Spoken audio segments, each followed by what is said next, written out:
गत 10 वर्ष भितर आम यशस्वी प्रधानमंत्री आदरणीय नरेंद्र मोदी जी नेतृत्व में आम देश भारत में विराट परिवर्तन आसी।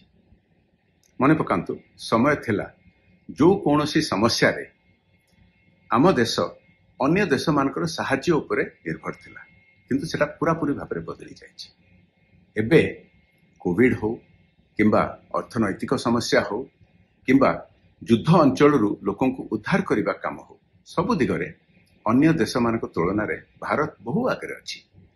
यह पृथ्वी सारा प्रशंसा पाउछि एवं एबे जो कौन सी समस्या हेले अन्य देश माने भारत रो साहाय्य मागुछंती एवं मोदी जी को नेतृत्व खोजुछंती।